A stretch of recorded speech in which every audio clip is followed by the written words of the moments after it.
It's hopeless. Yeah, Dumarella, what now? Everything. All of it. Democrats don't do anything and they don't care. Okay, let's go with that premise for a second. What are they not doing? Didn't you hear me? Everything. Great. They're doing nothing. Fine. What do you wish they were doing? Something! You're gonna have to be more specific. I wish they would just close the detention centers. All of them. So does Delia Ramirez. What? Yeah, she represents Illinois 3 and she just did a video with Michael 3. From Reading Rainbow? Yeah, all about her melt ice bill that she introduced with Yvette Clarke back in January. I think you're really gonna like this. It means that we would end all detention, whether it's private or funded by the federal government. My bill ends all detention. It makes it really difficult for ICE to show up and start stopping people, abducting people, and then they have nowhere to go. No way. I know. Can it happen? Can all detention centers be dismantled? Yeah. Not right now, but if we get a huge majority in November and a trifecta in 2028, I think there's a good chance. Especially with members like her. Exactly. So are they still doing nothing? I mean, that's only 2 members. The rest obviously don't care. Do you care about the autistic community? Where's this going? Do you think Democrats in Congress care about the autistic community? No. Virginia 10 Rep Suhas Subramanyam certainly does. He does? He spoke with autism advocate Subodh Grog about how people with intellectual disabilities deserve to work. Here's one idea he mentioned during the conversation.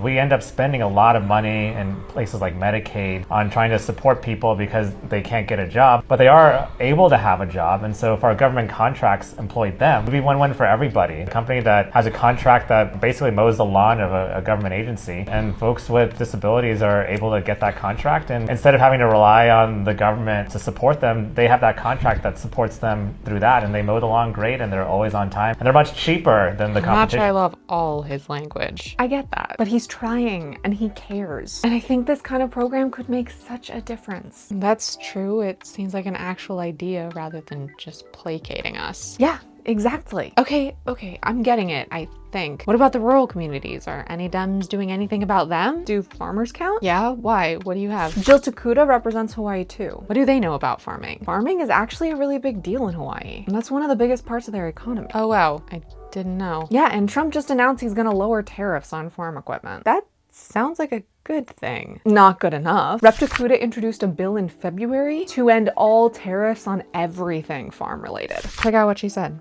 I introduced a bill, and I've been pushing through amendments to the farm bill that we actually impose tariff-free farming. Let's get rid of all the tariffs on ag inputs, from equipment to fertilizer to fuel to feed. Let's actually do our part as a Congress to lower the billions and billions of dollars in taxes that have been waged on the backs of our ag producers. Let's get rid of these tariffs once and for all. Never mind 10 or 15. I didn't think Dems actually paid attention to farmers. That's a pretty common misconception, but it's clear that they do. Yeah, I mean, getting rid of all tariffs would be ideal, but I get that some things are more possible than others. So you are learning. Yeah, I guess I am. You shared some pretty good stories. Wait, yeah? I have one more. Okay. You know how I have celiac disease? The autoimmune disease where you can't have gluten. Yeah, what about it? Emmanuel Cleaver of Missouri 5 and Betty McCollum of Minnesota 4 introduced the Celiac Safety Act. What's that? You know how there are products where it says top 9 allergen free? Yeah. Gluten isn't included. Really? I know, you'd just assume it was. Wheat is, but gluten isn't. So those products can still contain rye and barley. So the bill was just introduced? Yeah, at the end of May for Celiac Disease Awareness Month. Okay, yeah, that is doing something. I mean, it doesn't affect me, but it affects you, and that means it matters. Not every bill or action will affect us all, but if it doesn't affect you, that doesn't mean it's useless. Yeah, I mean, none of these stories affect me directly, but I know people who are being seen by them, and that means something. I'll remember you said that next time you complain that Dems aren't doing anything. Please don't. Too late! And that's this week's Dumarella Gets Schooled. Remember that doing something doesn't mean snapping their fingers and changing everything, but it does mean making noise and introducing bills so they can quickly get passed when we do have power. Or in some cases, make strong enough arguments that they get bipartisan support. It can happen. Share this with someone who you think needs to see it. And remember, our voices are our superpower, but only when we use them. Bye!